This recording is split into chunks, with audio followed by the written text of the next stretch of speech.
ஜோதிட நேயர்கள் அனைவருக்கும் வணக்கம். இன்னைக்கு நம்ம சேனல்ல என்ன பார்க்க போறோம் அப்படின்னு பார்த்தீங்கன்னா, ஜூலை 14ஆம் தேதி பார்த்தீங்கன்னா அமாவாசையானது வருகிறது.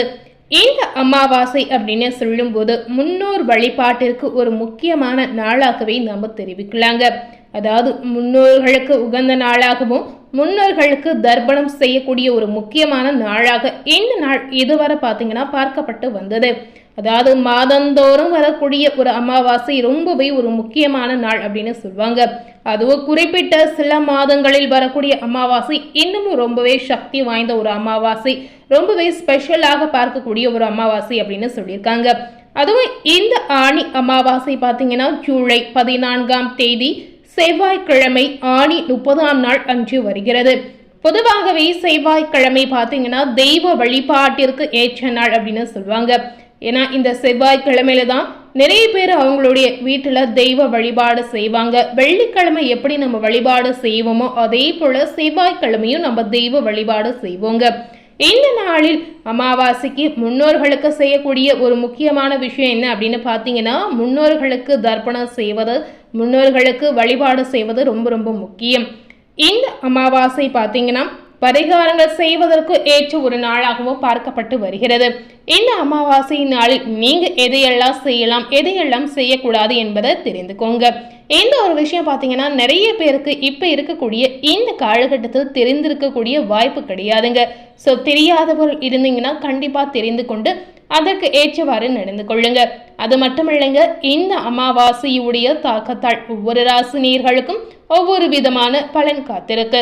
இன்று கும்பம் ராசினியர்களுக்கு இதனுடைய தாக்கம் சாதகமாக இருக்க போகிறதா இல்ல பாதகத்தை விளைவிக்க போகிறதா என்பதை முழு விவரமா பார்த்து தெரிந்துக்கோங்க. முதல்ல அமாவாசை நாளில் நீங்க என்ன செய்யணும் செய்யக்கூடாது என்பதை விரிவாக பார்த்து பயன் பெறுங்க. இந்த அமாவாசை என்று சந்திரனின் ஒளிக்காட்சி ஆவிகளுக்கு கிடைக்காது அப்படின்னு சொல்லியிருக்காங்க. அதனாலதான் ஆவிகள் உணவுக்கு இன்றைய அளவு திண்டாடுவாங்க அப்படின்னு ஐதீக ரீதியாகவும் சொல்லியிருக்காங்க. பசி தாங்க முடியாமல் ரத்த சம்பந்தமுடைய வீடுகளுக்கு நம்மளுடைய முன்னோர்கள் தேடி வருவாங்க அப்படின்னு ஐதீக ரீதியாகவும் சொல்லியிருக்காங்க. அப்பொழுது நம்ம யாராவது நினைக்கிறாங்களா, நமக்கு தர்ப்பண படைகள் செய்யறாங்களா என்று நம்மளுடைய முன்னோர்கள் வீட்டிற்கு வந்தே நேரடியாக பார்ப்பாங்களாம். வீடு வாசல் இல்லாத ஏழைகளுக்கு அமாவாசை என்று அன்னதானம் செய்ய வேண்டும். ஒவ்வொரு அமாவாசை என்றும் தங்களால் இயன்ற அளவு உணவை நீங்க அன்னதானம் செய்யலாங்க. அது மட்டும் இல்லாமல் பசு, காகம், நாய், பூனை மற்றும் இதர ஜீவராசிகளுக்கும் நீங்க உங்களால முடிந்த அன்னத்தை கொடுத்து வரலாங்க. அமாவாசை பிதுர் தர்ப்பணம் மற்றும் அன்னதானம் ஆகியவற்றை குலதெய்வம் இருக்கும் இடத்துல செய்வதுதான் நல்லது அப்படின்னு குறிப்பாகவே சொல்லியிருக்காங்க. முடியாதவர்கள் உங்களுடைய இஷ்ட தெய்வம் இருக்கக்கூடிய இடத்துல செய்யலாம். அதுவும் முடியாதவர்கள் வீட்டில் இருந்தபடியே செய்யலாங்க. அமாவாசை என்று தலையில எண்ணெய் தடவக்கூடாது. புண்ணிய தலங்களில் நீராடலாம் அல்லது நதியில கூட நீங்க நீராடலாம். அமாவாசை என்று காலை சூரிய உதயத்தின் போது கடலில் எடுக்கப்பட்ட நீரை வீட்டுக்கு கொண்டு வந்து தீர்த்தமாக தெளித்து வரலாங்க. இதனால வீட்டில் இருக்கக்கூடிய தோஷங்கள் முழுமையாக நீங்கிடும். உற்றார் உறவினர் தொடர்பு இல்லாத ஆவிகள் மரம் செடி கொடைகளில் அமாவாசை என்று மட்டுமே தங்கிக் கொள்வதாக ஐதீக ரீதியாகவும் சொல்லியிருக்காங்க. அதாவது அமாவாசை என்று மட்டும் தங்கி அவற்றினுடைய சாரத்தை சாப்பிடும் அப்படின்னு சொல்லியிருக்காங்க. இதனாலதான் நம்மளுடைய பெரியோர்கள் அமாவாசை என்று மட்டுமே மரம் செடி கொடிகளையோ காய்கறிகளையோ பெரிக்க கூடாது, தொடக்கூடாது அப்படின்னு சொல்லியிருக்காங்க. ஒவ்வொரு மாதம் அமாவாசை அன்னதானம் செய்ய முடியாதவர்கள் தை, ஆடி, புரட்டாசி அமாவாசையில அன்னதானம் செய்யலாங்க. புரட்டாசி அமாவாசையில செய்தீங்கன்னா 12 ஆண்டுகளாக அன்னதானம் தர்ப்பணம் செய்யாத தோஷம் உங்களுக்கு இருந்தா கண்டிப்பா நீங்கிடும் அப்படின்னு குறிப்பாகவே சொல்லியிருக்காங்க. ஸோ நீங்க இந்த மாதிரி விஷயத்த செய்யாமல் இருந்தீங்கன்னா தவறாமல் இன்று செய்திடுங்க. இந்த அமாவாசையின் தாக்கத்தால் கும்பம் ராசி நேயர்களுக்கு என்ன மாதிரியான பலன் கிடைத்திருக்கு என்பதை இப்ப விரிவாக பார்க்கலாம். பொதுவாகவே கும்பராசி நேயர்கள் மனித நேயம் உயர்ந்த சிந்தனை கொண்டவர் அப்படின்னு உங்களை சொல்லியிருக்காங்க. வெளிப்புற தோற்றத்தை விட உள்ளத்தின் நல்பண்புகளும் முக்கியத்துவம் அளிக்கக்கூடிய ஒரு அற்புதமான குணம் படைத்த நபர் யாருன்னு கேட்டீங்கன்னா கும்பராசி நேயர்களை சொல்லியிருக்காங்க. கும்பராசியில உத்தியோகத்தில் இருக்கக்கூடிய நேயர்களுக்கு ஜூலை 14ஆம் தேதியிலிருந்து பார்க்கும் பொழுது மேல் அதிகாரிகளுடைய முழு ஆதரவு உங்களுக்கு கிடைக்க போகிறது. சக ஊழியர்கள் உங்களுக்கு உறுதுணையாக இருப்பாங்க. வேலைக்கு செல்லும் பெண்களுக்கு புதிய பொறுப்புகள் வழங்கப்படுங்க. அதை சிறப்பாக செய்து அனைவருடைய பாராட்டுமே நீங்க பெறுவீங்க. சம்பள உயர்வு அல்லது ஊக்கத்தொகை உங்களுக்கு கிடைக்கக்கூடிய வாய்ப்பு நிறையவே இருக்கிறது. புதிய வேலைக்கு முயற்சி செய்பவர்களுக்கு சாதகமான தகவல் நிச்சயமா வந்து சேரக்கூடிய ஒரு அற்புதமான வாய்ப்பு இருப்பதாகவே சொல்லியிருக்காங்க. கும்பம் ராசியில் இருக்கக்கூடிய வியாபாரிகளுக்கு பார்த்தீங்கன்னா வியாபாரத்தில் எதிர்பார்த்ததை விட நல்ல லாபம் இந்த ஜூலை 14ஆம் தேதியிலிருந்து உங்களுக்கு வரக்கூடிய வாய்ப்பு நிறையவே இருக்குங்க. வெளிநாட்டு தொடர்புகள் மூலம் தொழில் வளர்ச்சி அடையலாம். சுய தொழில் செய்யும் பெண்களுக்கு புதிய வாடிக்கையாளர்கள் கிடைக்கக்கூடிய ஒரு யோகமும் இருக்கிறது. இணைய வழி விற்பனையில நல்ல முன்னேற்றம் ஏற்படும்.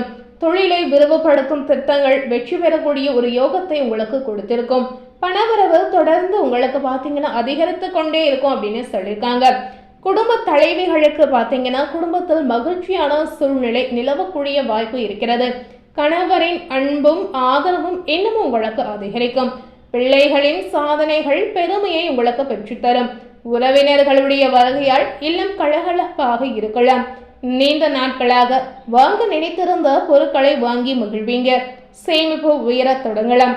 இந்த மாதிரி நிறைய நல்ல விஷயங்கள் உங்களுக்கு காத்திருக்கு. கும்பராசியில் இருக்கக்கூடிய கலைஞர்களுக்கு பார்த்தீங்கன்னா புதிய திரைப்படங்கள் மற்றும் நிகழ்ச்சிகளில் வாய்ப்பு தேடி வரும். ரசிகர்களின் ஆதரவு உங்களுக்கு அதிகரிக்கும். திறமைக்கு ஏற்ற கதாபாத்திரங்கள் கிடைக்கக்கூடிய யோகமும் இருக்கிறது. வருமானம் உயர்ந்து பொருளாதார நிலை மேம்படும்.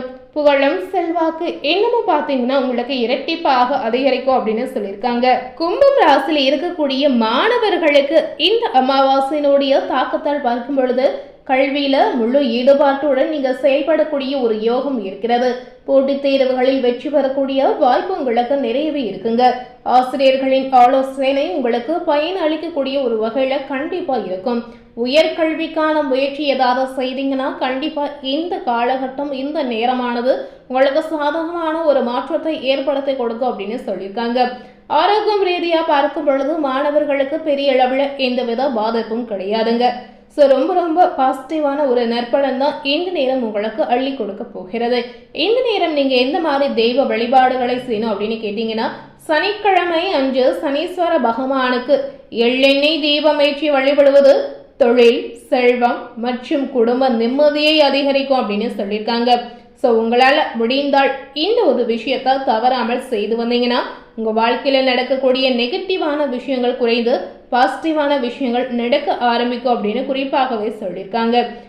இன்னைக்கு நம்ம சேனல்ல கும்பராசினியர்களுக்கு ஜூலை 14 அமாவாசையினுடைய தாக்கம் உங்களுக்கு என்ன மாதிரியான ஒரு தாக்கத்தை கொடுத்திருக்கு என்பதை விரிவாக பார்த்து தெரிந்திருப்பீங்க. மேலும் இது போல ஒரு புதிய தகவலை தெரிந்து கொள்ளணும் அப்படின்னு நினைத்தீங்கன்னா மறக்காம நம்ம சேனலை சப்ஸ்கிரைப் பண்ணி பக்கத்தில் இருக்கக்கூடிய பெல் பட்டனையும் மறக்காம ப்ரெஸ் பண்ணிடுங்க. நீங்க சப்ஸ்கிரைப் பண்ணா மட்டுமே நம்ம சேனல்ல போடக்கூடிய எல்லா நியூ அப்டேட்டான வீடியோஸும் நீங்க உடனுக்குடன் பார்த்து தெரிந்து கொள்ள முடியும். தேங்க்யூ.